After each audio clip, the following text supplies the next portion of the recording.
Tiba-tiba perempuan itu membuka mulutnya sangat lebar. Bau busuk yang sangat menyengat hidung keluar dari aroma mulutnya sambil ketawa cekikikan. "Emangnya saya akan takut? Mulut bau bangkai juga," ucap Kiki sambil menjambak rambut hantu perempuan di depan pintu kamar mandi. Hal tidak terduga pun terjadi saat Kiki menjambak rambut hantu perempuan. Kepala hantu perempuan itu copot dari lehernya. Suara patahan tulang.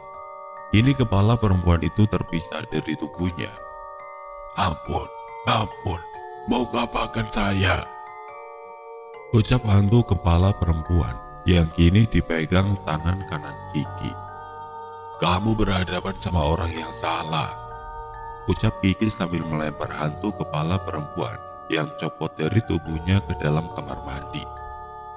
Belum sampai kepala tersebut mengenai tembok kamar mandi, tiba-tiba tubuh dan kepala yang dilempar menghilang. "Keluar semua, jangan hanya bisa bersembunyi. Saya hanya takut sama Tuhan, bukan sama setan seperti kalian, yang bisanya cuma mengganggu manusia lemah." "Hebat, kakek tuanya itu mah harus dilawan sama Tuhan kita. Gak bakal kuat kalau kita yang melawan. Itu si Ichi juga kalah, kepalanya sampai buntung," bisik riuh sosok tanpa wujud di dalam rumah. "Keluar, jangan hanya ngomong doang. Bilang sama tuanmu, rumah ini besok akan saya tempati," ucap Kiki lantang, tapi entah sama siapa ia bicara. Tiba-tiba semua pintu di dalam rumah, pintu depan, pintu kamar, dapur, kamar mandi, pintu belakang, terbuka dan tertutup sendiri dengan cepat. Angin berhembus sangat kencang dari luar rumah masuk ke dalam dan membuat peci yang Kiki kenakan terbang. Di saat Kiki berjongkok untuk mengambil pecinya di lantai yang diterbangkan oleh angin, terdengar suara langkah kaki dari lantai 2 turun ke bawah. Suara langkah kaki terdengar mau turun ke lantai bawah. Terlihat dengan jelas saat Kiki melirik dengan matanya ke arah tangga lantai 2. Kaki besar hitam dan dipenuhi bulu di seluruh kulitnya. Ternyata yang mau turun dari lantai 2 itu adalah genderuwo. Selangkah demi selangkah makhluk mengerikan itu menuruni anak tangga. Kini semua tubuhnya terlihat jelas. Tatapan mata yang sangat tajam melihat ke arah Kiki yang sedang berjongkok untuk mengambil peci. Begitupun Kiki melihat makhluk menyeramkan itu dengan tatapan mata yang tajam. Rambut gondrong, ada 2 taring panjang di giginya. Mulutnya terus mengeluarkan air liur. Kuku hitam panjang di jari tangan dan kaki. Tubuh dipenuhi bulu lebat. Perut sangat buncit. Adalah gambaran makhluk tersebut. Kemudian Kiki berdiri dan mengangkat salah satu tangannya, didekatkan ke telinga. Kiki mengumandangkan azan. "Allahu Akbar, Allahu Akbar." Seketika angin kencang yang masuk ke dalam rumah berhenti. Suara pintu di dalam rumah yang tadinya buka tutup sendiri pun berhenti. Setelah Kiki mengumandangkan azan pada bait pertama. Dan setelah bait kedua, bacaan azan selesai, terdengar suara kesakitan, tangisan, teriakan, ampun, panas, yang terus-menerus hingga tidak terdengar lagi. Saat Kiki mau melanjutkan bait ketiga bacaan azan, "Kamu berbeda dengan manusia lainnya. Semua penghuni rumah sampai sekarat karena mendengar lantunan azanmu," ucap makhluk menyeramkan. Kiki tidak menghiraukan ocehan makhluk menyeramkan itu. Ia terus melantunkan bacaan azan hingga selesai. "Aku mengaku kalah dan akan pergi, tapi saya ingatkan, di rumah ini ada penguasanya. Belum tentu kamu bisa mengalahkannya," ucap makhluk menyeramkan sebelum menghilang. Tidak lama setelah Kiki mengumandangkan azan, kini terdengar lantunan azan asar di speaker masjid yang berada di kampung tersebut. Segera Kiki keluar rumah, menutup dan mengunci kembali pintu rumah kosongnya untuk segera sholat berjamaah di salah satu masjid terdekat. Singkat cerita, Kiki menunaikan sholat berjamaah. Sebelum Kiki pulang kembali ke rumahnya, ia disapa oleh imam dan beberapa orang makmum yang sholat berjamaah. Assalamualaikum, ucap salah satu jamaah masjid. Waalaikumsalam.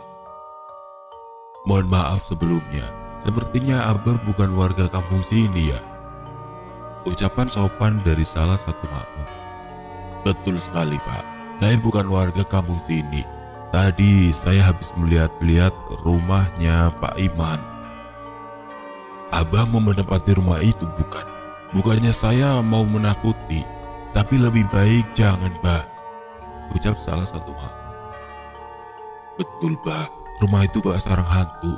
Hampir setiap warga yang melewati depan rumah tersebut selalu ditampakkan hal menyeramkan. Suara teriakan, tertawa maupun menangis selalu menjadi momok yang menakutkan buat warga. Bahkan penampakan perempuan berbaju merah selalu menampakkan wujudnya di siang hari, ucap salah satu makmum yang ikut nimbrung. Oh, begitu ya Pak, ucap Kiki sambil menganggukkan kepala mendengar secara seksama. Setiap yang menempati rumah itu selalu kerasukan, bahkan sampai berhari-hari. Walaupun sudah saya keluarkan jinnya, jin yang lain masuk lagi, ucap imam masjid. Ya, betul sekali bapak-bapak. Saya merasakan hawa negatif setelah berada di dalam rumah itu. Rencananya, besok pagi mau saya bersihkan rumahnya, soalnya mau saya tempati. Semua makmum masjid saling tatap mendengar ucapan Kiki yang mau menempati rumah yang sudah lama kosong tersebut.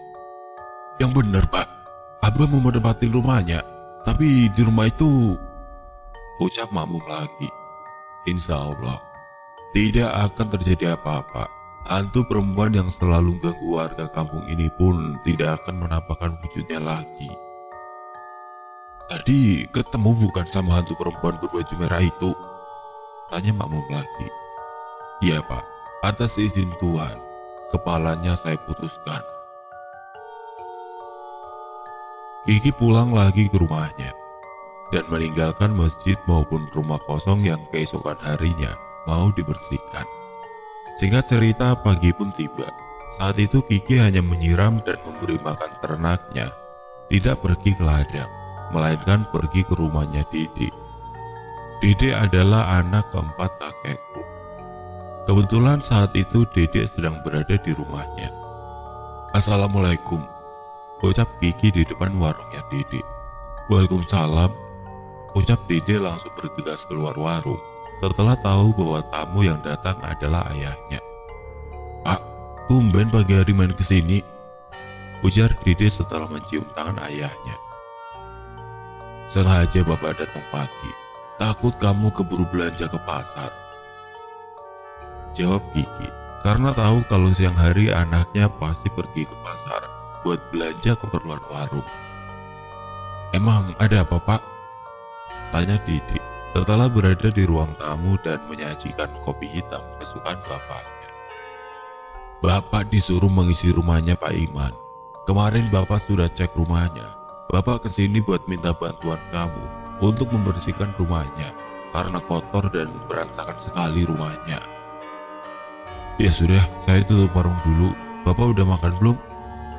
Sudah tadi di rumah. Ya sudah, tutup saja warungnya buat hari ini mah. Dede di rumahnya cuma sendiri. Beberapa tahun lalu dia berpisah dengan istrinya. Dan berangkatlah Dede dan Kiki ke rumah kosong lagi untuk membersihkannya. Saat sampai di depan rumah kosong tersebut, Dede hanya tersenyum manis. Itu penampakan bajunya kayak pakai kebaya, tapi kepalanya tidak ada Pak, ucap Dede yang belum turun dari sepeda motornya. Kemarin Bapak putusin kepalanya, dia masih ada karena belum Bapak pindahin hantunya, jelas Kiki yang sudah turun dari sepeda motor. Assalamualaikum Mbah, ucap salah satu warga yang rumahnya dekat dengan rumah kosong tersebut. Waalaikumsalam, sontak Kiki dan Dede menjawab ucapan salamnya. Tadi malam, ucap tetangga sambil melihat ke dalam rumah kosong tersebut. Tadi malam kenapa?